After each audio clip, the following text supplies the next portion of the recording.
இந்த ரோஜா செடி ஆடிப்பெருக்கு அன்னைக்கு வாங்கிட்டு வந்து வச்சுருந்தோம். 3 பூ பூத்துச்சு, அவ்வளோதான். அதுக்கப்புறம் அது அப்படியே வாடி போயிருச்சு. சரி, அந்த செடிக்கு என்ன பண்ணுறதுன்னு தெரியல. நானும் தண்ணி ஊற்றி ஊற்றி சாமி படத்துக்கு போடுற பூவத்தை எடுத்து பூச்செடிக்கு உரமாக போட்டுக்கிட்டு இருந்தேன். அது வாடிக்கிட்டே இருந்துச்சு.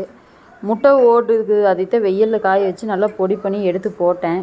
இது வளருமான்னு தெரியல. சரி, நானும் வளர்றதுக்காக ட்ரை பண்ணிக்கிட்டே இருக்கிறேன். மறுபடியும் கொஞ்சம் பூவெல்லாம் இருந்துச்சு சாமி படத்துக்கிட்ட, அந்த பூவையும் எடுத்து எல்லாம் போட்டு விட்டுட்டேன். பக்கத்து வீட்டில் பார்த்தீங்கன்னா சாமி கும்பிட்டாங்கன்னு சொல்லி பொங்கல் கொண்டு வந்து கொடுத்தாங்க. செடி வளர்றதுக்கு உங்களுக்கு ஏதாவது டிப்ஸ் தெரிஞ்சால் கண்டிப்பாக கமெண்ட்டில் ஷேர் பண்ணுங்கள். நான் அதை ட்ரை பண்ணுறேன். எங்கள் வீட்டுக்காக வரும்போதே ஒரு கிஃப்ட்டோடு வந்தார். அதை ஓப்பன் பண்ணி எனக்கு பயங்கர சர்ப்ரைஸு. அந்த கிஃப்ட்டோட மதிப்பு 1 லட்சம். என்னவா இருக்குன்னு சொல்லிட்டு நீங்கள் கெஸ் பண்ணியிருந்தீங்கன்னா கமெண்ட் பண்ணுங்கள்.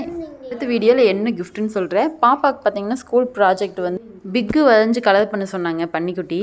அதுதான் வரைஞ்சிட்டு இருந்தோம். அது பண்ணி மாதிரி இல்லை, பண்ணி மாதிரி தான் இருந்துச்சு. எனக்கு தெரிஞ்ச மாதிரி சொல்லி கொடுத்தேன். நம்ம பண்ணலாம், ஆனால் நம்ம பண்ணி கொடுத்தோம் அப்படின்னா அவங்க எப்படி கற்றுக்குவாங்கன்னு சொல்லிட்டு நான் புள்ளி வச்சு வச்சு கொடுத்தேன். இது வரைக்கும் கோடு போடு, இது வரைக்கும் கோடு போடுன்னு ஒவ்வொன்றும் நான் புள்ளி புள்ளி வச்சு கொடுக்கும்போது அவங்க அப்படியே அதுக்கு தகுந்த மாதிரி ட்ரா பண்ணிட்டாங்க. பாப்பா வரைஞ்சது எப்படி இருக்குன்னு சொல்லுங்கள்.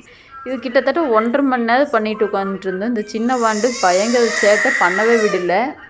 எப்படியோ ஒரு 1.5 மணி நேரம் போராட்டதுக்கப்புறம் ஒரு பண்ணி வரைஞ்சி கலர் பண்ணிட்டோம். எப்படி இருக்குதுன்னு சொல்லி கமெண்ட் பண்ணுங்கள்.